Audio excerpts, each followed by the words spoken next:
Hola, buen día, buenas tardes. ¿Cómo andan alumnos, alumnas? Espero que muy bien.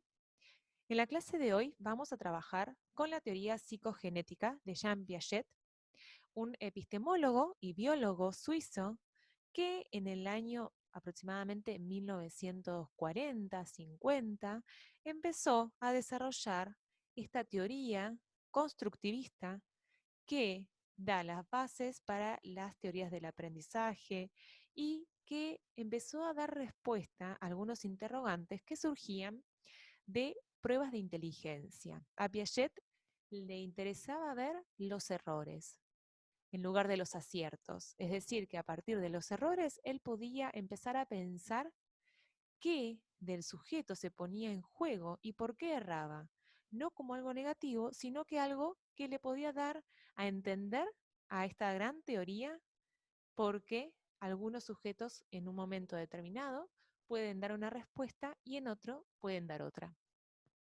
Para eso vamos a trabajar con un autor que se llama Del Val, Juan, que en su libro El desarrollo humano explica de forma muy clara y muy sencilla los aportes de Piaget. Voy a compartir pantalla con ustedes. En este primer video les voy a explicar algunos de los fundamentos teóricos de este epistemólogo y biólogo suizo que nos van a permitir abordar esta teoría del aprendizaje y del desarrollo también humano.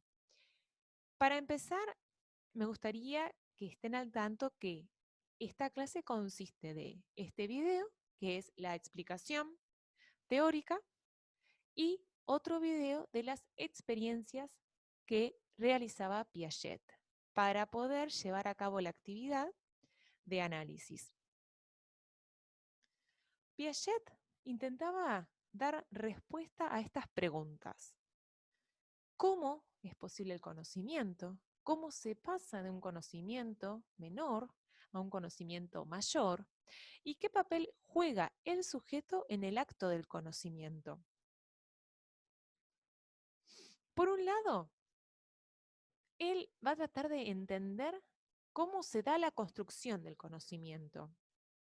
Una de las respuestas tiene que ver con que se produce en la acción transformadora sobre el mundo, es decir, la acción del sujeto sobre el objeto va a ser para Piaget algo fundamental al momento de entender cómo se construye el conocimiento, cómo construimos nuestros conocimientos. Otro de los aportes fundamentales tiene que ver con los esquemas, que son los sistemas subyacentes a la conducta, es decir, que nuestra conducta se estructura sobre esquemas, ¿sí? Que sería lo que hay en común en diversas repeticiones o aplicaciones de una misma acción. Es decir, que desde que nacemos traemos con nosotros ciertos esquemas que se van perfeccionando, modificando y que nos van permitiendo responder a lo que sucede a nuestro alrededor. En relación a cómo se aplican estos esquemas, Piaget observaba que hay algunos esquemas que se pueden aplicar a la situación y en función de eso muchas veces no hay modificación. Por ejemplo, él observaba el esquema de la aprehensión que trae el bebé cuando nace, ¿sí? Esto de poder agarrar, de alguna forma no se modifica en un primer momento frente a las necesidades de ese bebé. Pero cuando requiere agarrar, por ejemplo, la mamadera, que requiere una aprehensión o una actividad motriz un poco más sistematizada, va a tener que aplicar ese esquema a una situación nueva y puede ser que requiera cierta modificación o no. Y en otros casos hay situaciones que requiere la construcción de un nuevo esquema. Entonces, en función de esto, Piaget observaba que algunos esquemas se pueden aplicar, otros necesitan modificarse y otros van a tener que ser construidos. También hablaba que estos esquemas van a sufrir ciertas modificaciones cuando no se puede aplicar de manera automática a una situación, es decir, cuando no se puede asimilar de forma completa. Entonces, en ese caso, esa modificación del esquema se va a dar, por ejemplo, como decíamos hoy, en el esquema de prensión, ante un objeto con una forma distinta, va a tener que modificar esa primera forma de prensión, ese primer esquema. Pero también esos cambios en los esquemas se pueden dar por combinación, que vendría a ser la combinación de distintos esquemas, que hasta ese momento eran independientes, se convierten en un único esquema. Otro concepto importante para Piaget es el desequilibrio. El desequilibrio que se da por cierta perturbación de un sistema de conocimientos, es decir, algo que hasta ese momento nos funcionaba, nos era útil, deja de serlo, perturba nuestro sistema de conocimientos y mueve un mecanismo de compensación, una búsqueda de un nuevo equilibrio.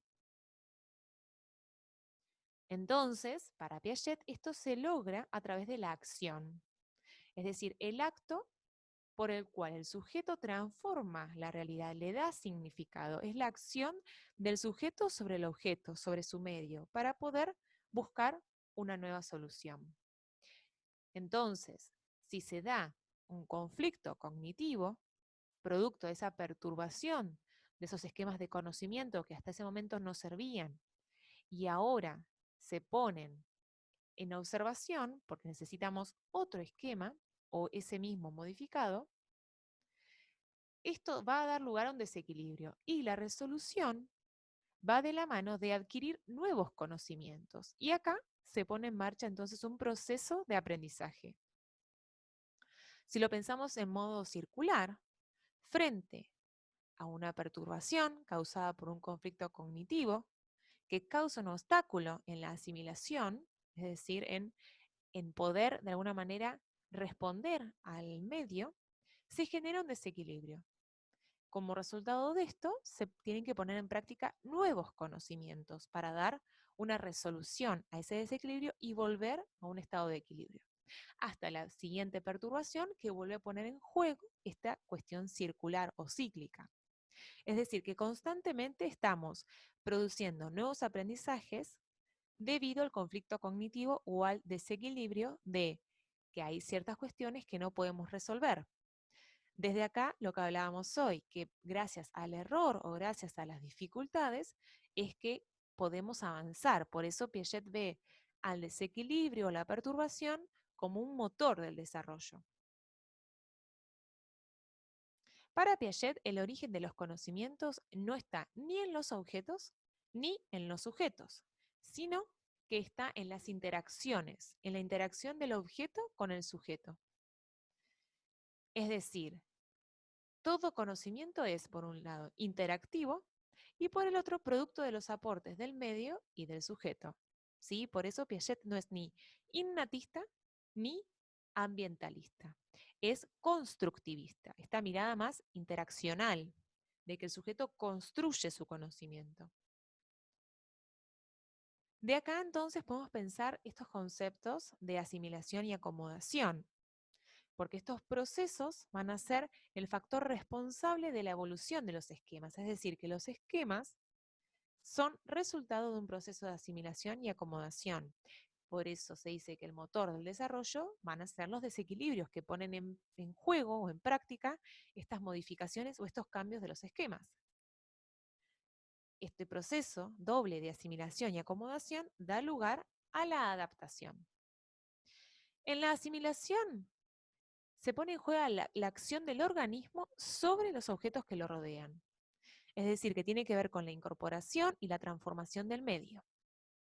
Ahora, la acomodación va a ser la acción del medio sobre el organismo, es decir, la transformación del organismo. El organismo se tiene que acomodar frente a esa acción del medio. Por ejemplo, cuando pensamos en la asimilación, que es el proceso mediante el cual el sujeto interpreta y le da significado a la realidad, asimila algo de la realidad, se da cuando uno comprende una situación determinada y puede resolverla. Asimila esa situación y las resuelve en función de eso. Y la acomodación es una situación novedosa que no se puede resolver con los esquemas existentes y hay que transformarlos, hay que acomodar esos esquemas que teníamos a la situación nueva. Por ejemplo, ustedes tienen que acomodar sus esquemas de conocimiento para poder comprender contenidos de esta materia. Para eso van a realizar diferentes actividades como leer, hacer las actividades, escuchar, interpretar, asimilar la información, ¿sí? Para poder después acomodar esos esquemas y comprender el fin de la materia. Entonces, esta primera base teórica para poder entender las experiencias que hacía Piaget. A través de entrevistas, a través de diferentes experimentos, a modo de juego, planteados por Piaget, él llevaba a cabo un método clínico crítico. Trataba de entender el desarrollo de las concepciones de los niños, que son muy diferentes a las de los adultos. ¿Cómo lo hacía? A través de preguntas simples.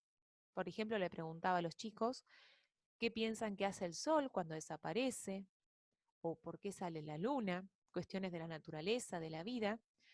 Y a través de eso, los niños iban dando respuestas que daban fundamento a sus interrogantes. También en estas entrevistas se ponían en práctica ciertas experiencias con niños, en donde Piaget observaba que los errores de los niños se sostienen por una lógica propia, es decir, que la capacidad de un niño para pensar va a variar a medida que va madurando, o sea que la respuesta es acorde a un nivel madurativo para Piaget. Y desde aquí se plantean ciertas etapas del desarrollo psíquico, también llamado estadios del desarrollo, en el cual existe para Piaget un orden riguroso e invariante en esa adquisición de nuevas habilidades. Es decir, que el niño debe lograr y consolidar un conjunto de operaciones mentales antes de alcanzar el nivel siguiente. Piaget lo pensaba en niveles, en etapas o en fases, ¿sí? Con cierta secuencia lógica y con un orden de adquisición, ¿sí? Por ejemplo, antes de empezar a hablar, el niño tiene que balbucear. Antes de empezar a caminar, el niño tiene que gatear, después tiene que pararse, ¿sí? Digamos que todo tiene una secuencia, una direccionalidad, ¿sí? Un orden secuencial. Y para él son comunes a todos los individuos de la especie. Son cambios cualitativos que vamos a ir viendo, ¿sí? Adquisiciones del desarrollo que se dan en etapas esperables, llamados estadios.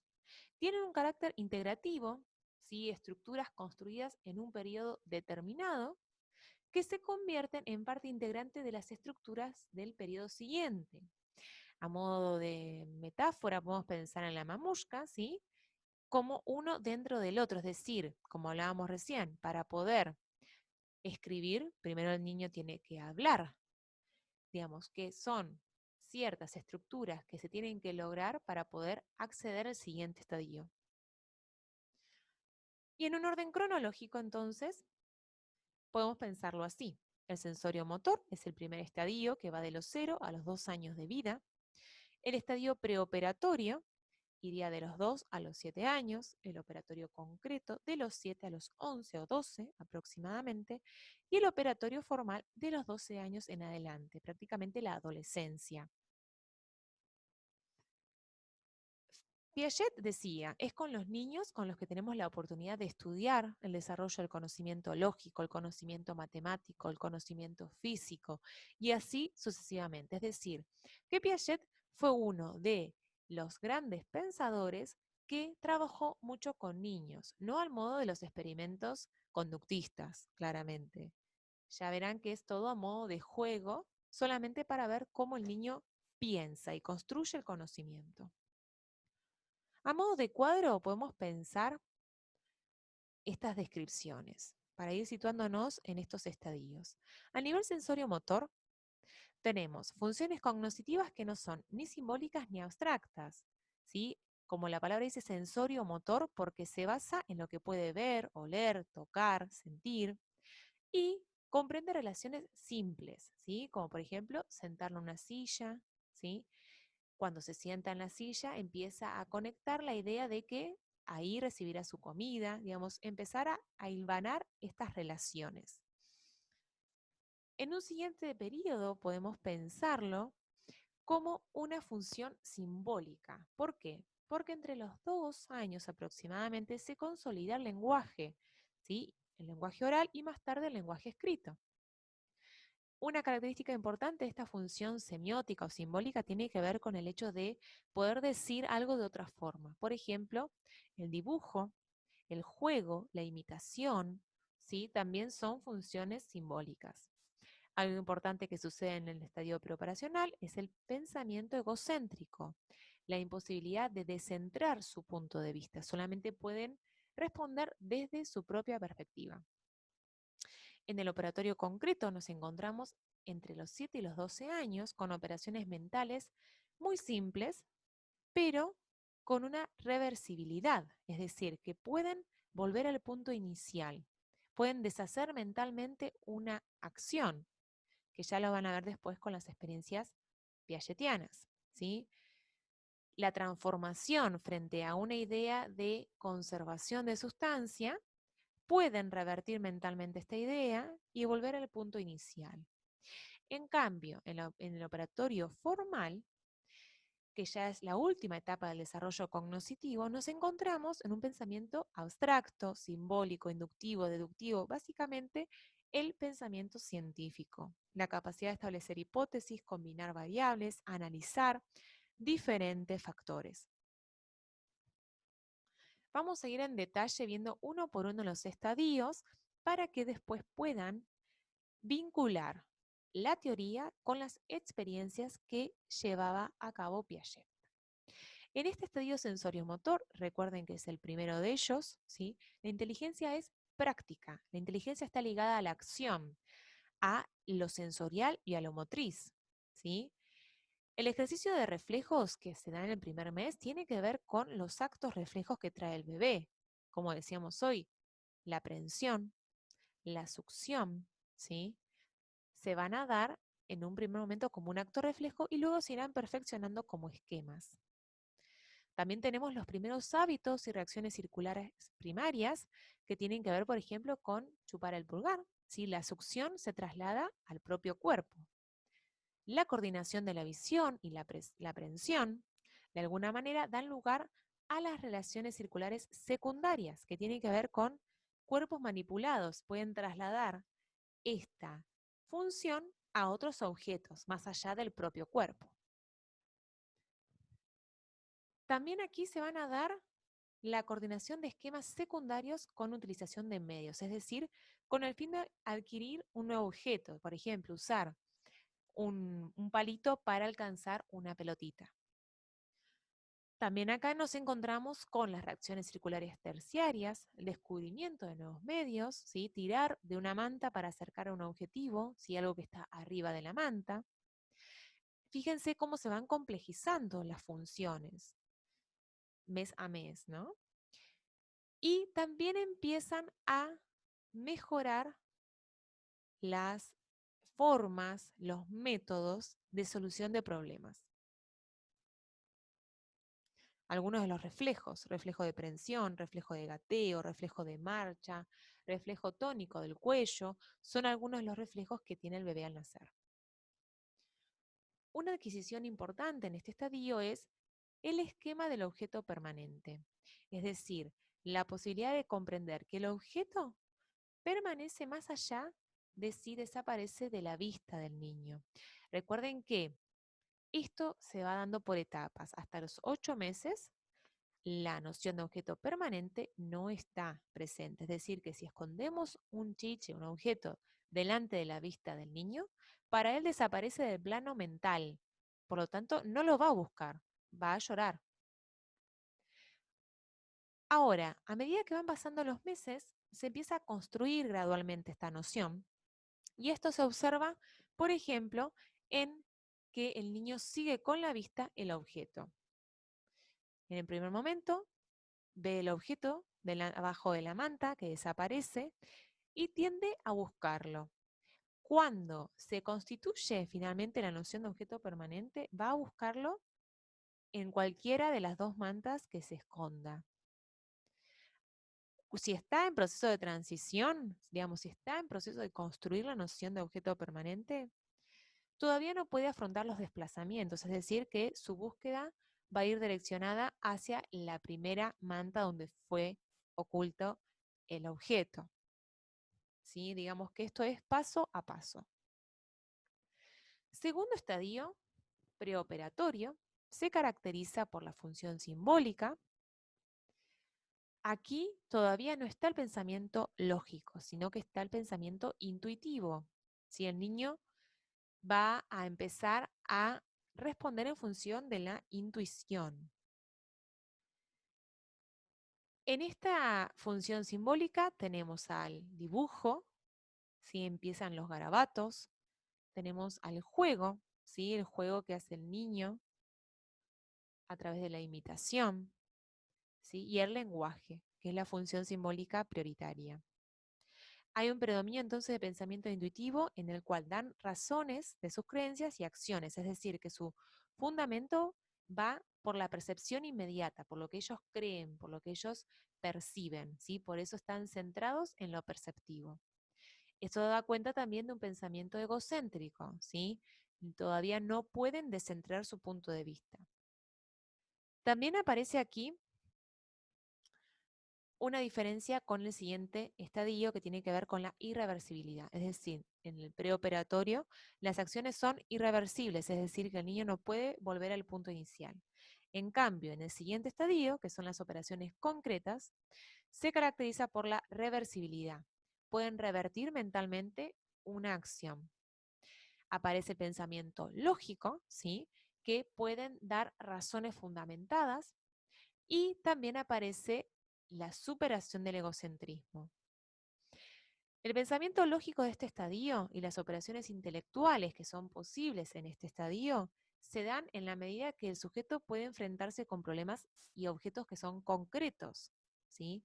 Todavía no tiene pensamiento abstracto que sí se logra en el operatorio formal. Parte de las experiencias piagetianas transcurren en este periodo. Por ejemplo, la conservación de sustancia, de líquido, de longitud, la conservación de número, la seriación, la clasificación, son todas adquisiciones que se logran en el operatorio concreto. Por ejemplo, en la clasificación vamos a ver también que hay diferentes etapas al momento de clasificar. En un primer momento se da como colecciones figurales. Recién en un operatorio concreto se logra la inclusión jerárquica. Lo mismo pasa con la seriación. La seriación intuitiva es parte de un preoperatorio que es más por ensayo y error. Al momento de establecer una serie en el operatorio concreto, se logra sin este método más aproximado de ensayo y error, sino que es algo más transitivo, es decir, que logran esquematizar y darle un sustento al método de seriación.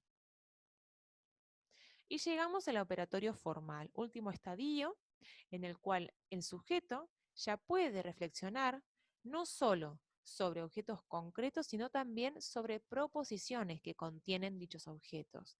Es decir, que le es accesible el mundo de lo real, pero también de lo posible, puede hipotetizar, puede pensar más allá. Por eso estamos hablando de un pensamiento hipotético deductivo. Puede realizar la combinatoria lógica, en el cual se le va a abrir un mundo de posibilidades para combinar variables, para resolver problemas, para realizar un análisis más exhaustivo. Esto se puede observar en el experimento del péndulo, en el cual Piaget evalúa la oscilación pendular, teniendo en cuenta la longitud, el peso, la altura, la fuerza. Los adolescentes buscaban una respuesta a partir de combinar los diferentes factores. Bien, hasta acá entonces tenemos la teoría piagetiana que vamos a trabajar. Fíjense que son muchos conceptos, son muchas cuestiones nuevas a comprender, ¿sí? Acá se ponen en juego los esquemas previos de ustedes a ser modificados, ¿sí? Y a ser acomodados frente a esta nueva información, que es compleja y es nueva. Para eso, vean el segundo video con las experiencias que hacía Piaget, en las cuales irán tratando de vincular lo que vimos recientemente de los aportes teóricos de Piaget con cada una de esas experiencias realizadas, es decir, ubicar el momento del estadio en el cual se adquiere o se construye la conservación, la permanencia del objeto, el pensamiento intuitivo, el pensamiento deductivo. Irán poniéndole nombre a cada una de esas experiencias y buscando la forma de cerrar esta idea de Piaget en relación a la construcción del pensamiento. Bueno, cualquier duda, saben que dejo abierto el foro para consultas, para sugerencias y para cualquier inquietud que tengan. Que tengan una buena semana.